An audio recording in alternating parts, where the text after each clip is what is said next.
Hello everybody, Dante here. Welcome to this video about Mercury retrograde that has just begun today and will be in effect until the 15th of September, and then is coming out of its shadow on the 30th of September. We're going to talk about the Mercury retrograde cycle and what we can anticipate at all of these different phases, as well as some other influences from the planets working with Vedic astrology, Western astrology, and tarot. Combining all of the approaches to kind of give that full spectrum of the ways that we can see and understand this energy. So first of all, Mercury retrograde happens often. It happens 3 times a year. And that's because we have to review things very frequently. Mercury retrograde and retrograde in general is a review, but it's also an intensification of desire, of areas around that are associated with that planet and things connected with that planet. And this intensification of desire and thematic energy in those areas can make us review and make us turn inward and try to have a deeper look at those parts of our lives. With Mercury, Mercury is a planet of trade and commerce. Mercury is a planet of communication. And so Mercury is a planet of how we then exchange things. So Mercury is a planet of money. And Mercury is a planet of our word, how we exchange information. And when Mercury is in retrograde, these areas of our life come under some intensification. And we experience a lot of growth in those areas, but it is often not without challenge. It depends, however, on the sign that Mercury is in. And we have in the Western chart, Mercury is in its own sign and sign of exaltation of Virgo. And Virgo is the part of Mercury that is planning, that is a secretary, that is attending to all the details. Virgo is preemptively planning so as to avoid failure, conflict, and losses. So Virgo is keeping everything in order. And whether Virgo always succeeds at that or not is another story, but Virgo is trying really hard, and those things are coming to the forefront. And with it being in Virgo, there is a side of this retrograde that is well, actually, in the Vedic chart, when we say that a planet is in retrograde in its sign of exaltation, it becomes fallen, it becomes debilitated, and it behaves in that way. So the ancient astrologers had the same perspectives until Western astrology branched out. And not many modern astrologers in the Western philosophy talk about that. Though I wouldn't say that simply because Mercury's in Virgo that it means it's going to be better. In the Vedic sidereal perspective, Mercury's in the sign of Leo. And this is the sign of the sun. Mercury's with the sun during its retrograde cycle. And right now, the sign of Leo has some challenges, and it's had some challenges for a while. Whatever we have in Leo is undergoing some difficulty. And this is because there's a 3 planetary gaze towards the sign of Leo. This is coming from Saturn, the planet of difficulties and challenges and sorrows, and from Rahu, the north node of the moon, that is the planet of illusion, deception, materialistic craving, and desire. And then Mars was in Leo for a while. It moved to Virgo recently in the sidereal zodiac, and the sun has moved into Leo now. So we have what's called a planetary curse, when air planets and fire planets aspect the sign of Leo. So people who have Leo ascendant or important prominent planets in Leo are undergoing a bit of an intense energy at this time. And we work with this in a positive way by strengthening the energy of Leo, which is Leo is the energy of our heart. It's the energy of love. It's the energy of also, the solar plexus beyond the heart, the power center that center of our sense of self that we really need in order to support the heart. And too much ego, too much, look at me, that has the Leo energy, people often associate the Leo energy with, is actually an overcompensation for the solar plexus not being developed, for the solar plexus being weak. And therefore you have to push yourself up and be that show off. But the positive Leo energy is kind of being a channel for the solar light, for the spirit to express through your unique personality. There's a big difference between that a lot of people don't understand. And so that's something to look at during this retrograde period when Mercury is working through that sign of Leo. But again, with all of these harsh planets aspecting Mercury, Mercury is under stress. And again, as Mercury is related to work, finances, and our exchange and communications between people, we're seeing these difficulties. Of course, in our times, people are often stressed about money, but since Mercury's been in pre-shadow over the past weeks, I noticed that people are especially stressed about money. That there's this feeling in the air of, well, how am I going to make it? And also, this is bringing into question career shifts and changes. I'm seeing a lot of people thinking about this, or wanting to quit their job, or being fired from their job, or thinking, well, what am I really doing? And so Mercury, especially when it's under so much stress, is going to bring about changes in our career, and going to bring about changes in our work and how we do that in the world. So what else do I have about? Yeah, and Mercury is opposed to Neptune at this time. And a lot of those other outer planets will begin retrograde or have already gone retrograde while Mercury is retrograde. So these big outer planets that are about these transpersonal dimensions are also becoming intensified and going under this review. Now, Neptune is a planet of dreams and visions, and it's also about how those dreams and visions can sometimes be deceiving us. And as Mercury is going to be opposed to Neptune at the beginning of this retrograde, and again when Mercury passes out of its shadow period, we are going through this period where we're looking at where our dreams and visions are not really lining up with reality. And how our words and communications and our work can become more aligned with the true reality. So it's important at this time to reality check ourselves and not go into a mode of thinking that something that is not really possible or tangible is. But at the same time, not limiting ourselves and recognizing that the positives of Neptune is this spiritual surrender and this connection to a deeper power, and understanding the mysteries of the universe. So the card I picked for the start of Mercury retrograde and the beginning of the cycle is the Ace of Wands. And so the ace is symbolizing a beginning, the potent start of a cycle, and wands is this this fire element.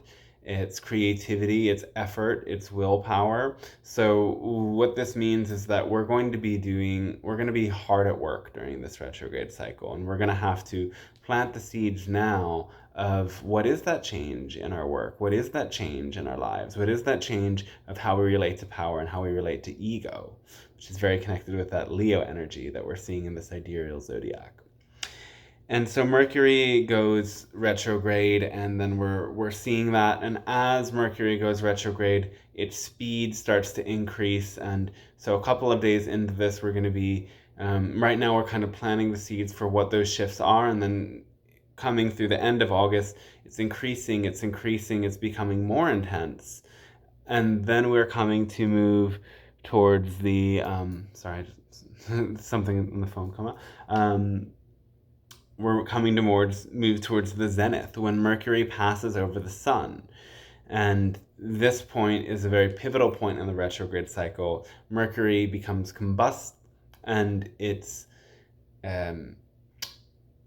under some stress when it is invisible. So some of those outer significations of Mercury fall away a bit. But the sun, our sense of power and health and well-being, becomes amplified by Mercury at this time. And just a couple of days before that happens, Venus goes direct. And Venus has been retrograde for a while in the sign of Cancer. And when planets are in the sign of Cancer, in the sign of Cancer, they are subject to the changing tides like the moon, like Cancer's ruling planet. And Venus, being that planet of relationships and love, can mean that this was a retrograde cycle of a lot of ups and downs within relationships. They love me not. I love them not. Whether this is romantic relationships or friendships, there can be that push-pull, wave-like energy of Cancer that has been impacting Venus. And then Venus goes direct on that 3rd, and then we're starting to see, okay, well, we can maybe have a more predictable sense of where our relationships may be heading, as then Venus later moves into that sidereal sign of Leo. Again, that was the sidereal interpretation in Western. Venus is still in Leo and is going retrograde in Leo. And from that perspective, it's a cycle about love. It's a cycle about working with the heart and solar plexus and opening up to Venusian love and expression. And also, Leo brings the quality of love that is radiant and sharing and creative and flowing, and it's really supportive to Venus. Venus as the socialite, I would say. Venus as the one coming into the spotlight, because Venus has a lot of sides. And so the card picked for the zenith of Mercury at that 6th of September is the Sun, again highlighting Mercury with the Sun and the importance of stepping into that solar sense of power and harnessing our power to carry out our initial intentions of the working with the fire element of transformation and using our effort and willpower to exert some powerful, tangible change. And so Mercury is moving faster. Mercury's as it's going retrograde, and it's slowing down, coming direct on the 15th of September.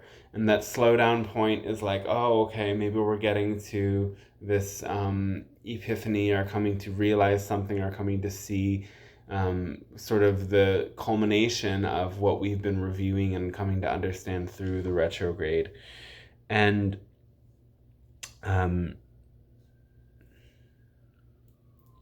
so the same day is the new moon in the sign of Virgo, and that is a sort of, it's coinciding a lot there. It might, yeah, new moon in Virgo. That's definitely in Western. I'm not sure about sidereal because it's so much on the cusp of the sidereal zodiac. I don't know if I checked exactly. Anyway, so at this time, Mercury is unaspected at the time of direct motion. So Mercury is maybe, there's not as much going on for Mercury at that time. They're not getting pushed and pulled by the other planets, but Mercury might be feeling a little bit lonely. There can be a sense of, I don't really know what's going on with this conclusion of the retrograde cycle. Nonetheless, we're starting to move forward. And the card for this time is the Chariot, which is symbolizing going forward and taking that energy and moving in a new direction. So Chariot's about success and victory and overcoming obstacles.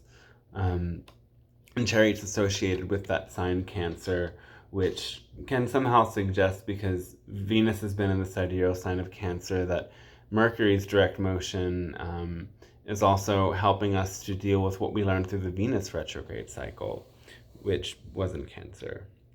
There's a kite formation at this time between Jupiter, Pluto, and Neptune, which are all retrograde, and the Sun. The kite formation represents talents and inborn abilities. And so when it comes through in a transit, there's some talent, there's some power to bring together positive energies. And another thing about Jupiter is that Jupiter has been with Uranus, and Uranus is transformation. And Uranus is transformation, upheaval, and rebirth, revolution. So Jupiter is amplifying those themes, and those are pretty intense themes to amplify. And Uranus also destabilizes whatever it's touching. Jupiter represents our wisdom.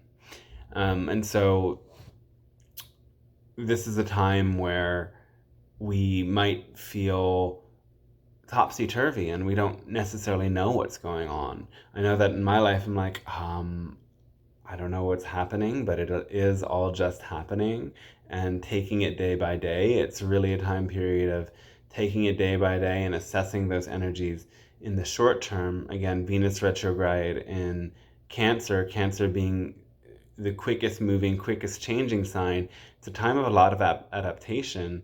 And then, yeah, Jupiter and Uranus together, whoa, everything topsy-turvy. Again, in a Venusian sign in the Western zodiac, Taurus. So bringing up those themes of material wealth and the planet and earthly things, topsy-turvy. So back to this kite formation between Jupiter, Pluto, Neptune, and the Sun. They're all retrograde, so it is kind of intense. Jupiter, Pluto, Neptune. Pluto is that transforming planet, death and rebirth, and Neptune is the spiritual dimensions that can be dreams and imaginations, or it can be deception and addictions. And all of these things are coming up, and it's asking us to get really real with ourselves. Pluto asks us to get real. Jupiter asks us to get wise. Neptune asks us to dream. We're dreaming the real, deep dream. And it's all coming onto the Sun, bringing us back to our sense of power, our sense of self, and what choices we're making, how we're acting in this time is really important. It's always important, though there will be this sense of a big choice before us, and how and where do we move forward? What is the direction of our victory? And so direct motion, starting off slow, then gradually picking up speed again. Mercury will be over time picking up speed, and then again, after the day of a new moon, new moons can be intense. It's actually technically the dark moon. The new moon is when the moon becomes visible again, and that's when we can really take those positive actions. In the dark moon, it's introspected. And because Mercury's on aspect, that it's like that moment, September 15th, 16th, depending on where you are, it's a really introspective moment that is helping us to choose how to move forward with power.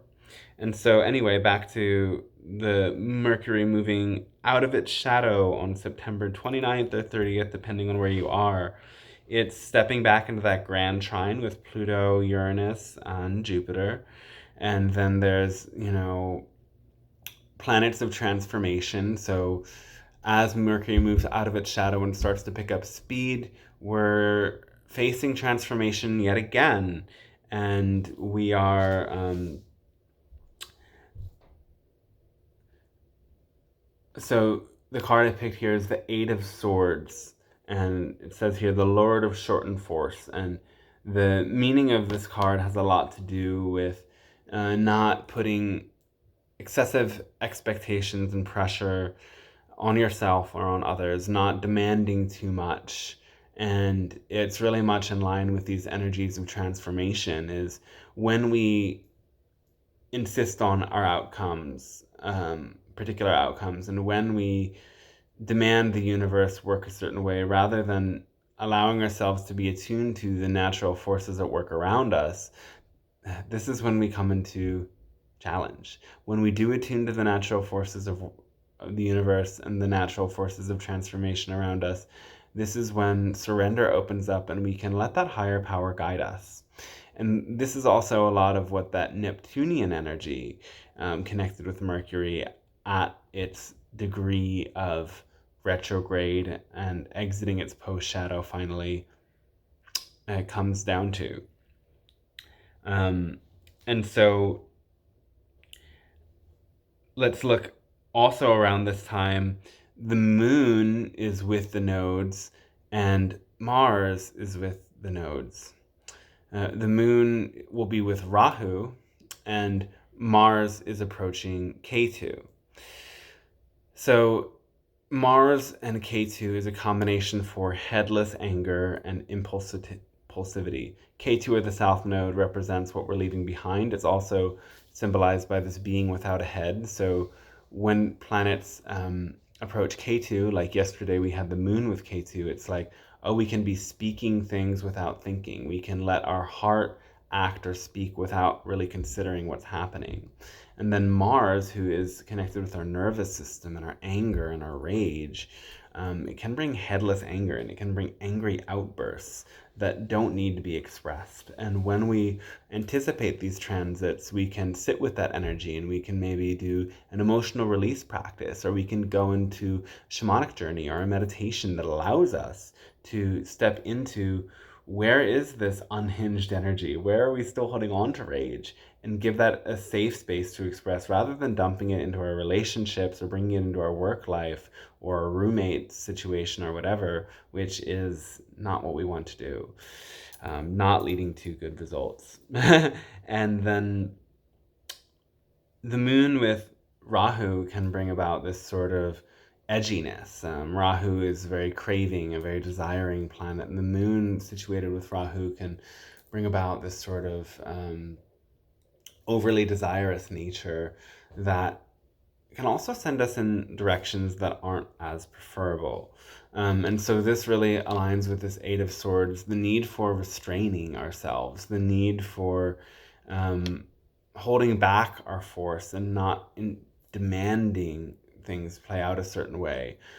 It's these demands on ourselves and on the universe that shorten our power and cause us to feel really restrained and restricted, which are some other meanings of this card. If we can pay attention to all of these influences, and what I asked about the overall retrograde cycle brings us to the Six of Pentacles, Lord of material success. But if you know about six in numerology, the six demands that you work hard. The six demands that you get your shit together. The six demands that you stay organized and allow for those structures, the natural structures of the world, to give back onto you. The Pentacles is a very grounded energy as well that allows us to bring things together and be connected with the earth and what our needs really are to be here on earth. So while there's a lot of stressful influences on Mercury and there's a lot of serious influences on Mercury, the positive side of that is that it can be a really good start to bringing about greater material success and change in our material success in our lives, and also bringing about the necessary changes in our work life or our relationship with finances, so that those things can play out in beautiful ways. So those questions are going to be on the surface, and it's always, this is a universe of give and take, and what you put out comes back.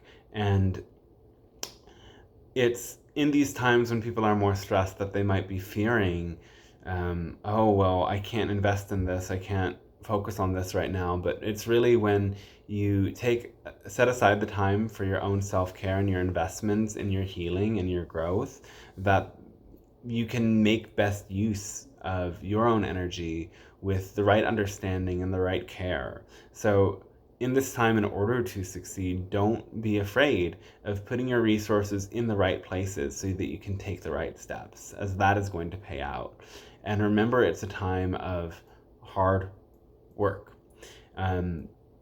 Also, I didn't mention this yet, but through the next weeks, with Venus is in a square to Jupiter, these planets in their relationship can bring about a sort of conflict between our Venusian material desires and our Jupiterian spiritual desires. And how do we work that out? How do we deal with being both of those things and having both of those levels of need? And both of these planets can encourage us to be frivolous with our spending. So it's important to be aware of this inner conflict. And again, with Mercury retrograde, it's causing us to hopefully be more introspective and less impulsive. And then we can really sort out where we really need to put our energy and which things are actually draining us of our resources and draining us of our power and our spiritual brilliance. And then with that all cleared up, everything comes together. And that's it for Mercury retrograde. Be open, be clear, be focused, and allow yourself to accept the kind of intense energies at work.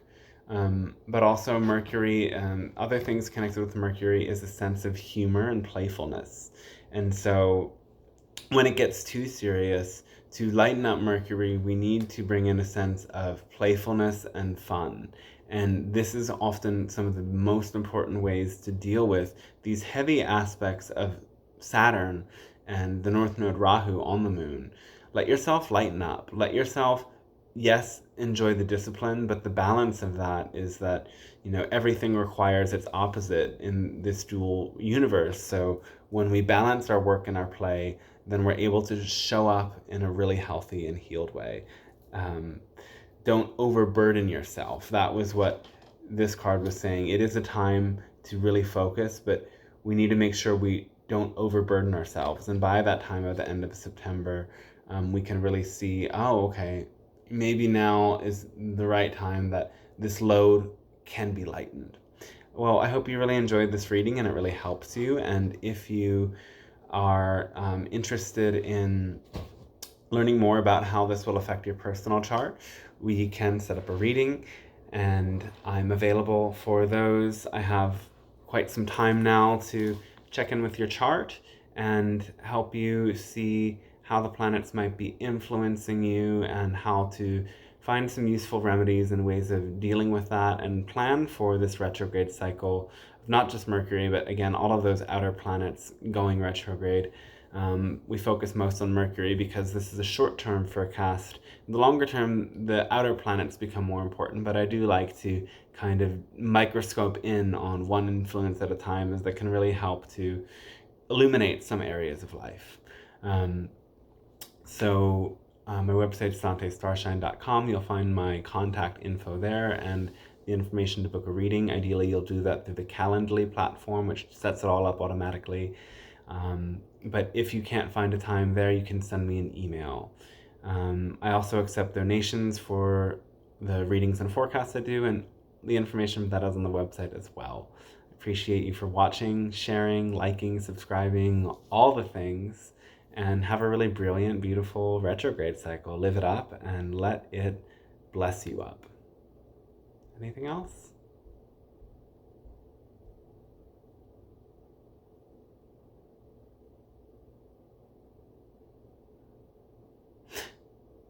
No, I think that's all the words. Have a good one, everybody.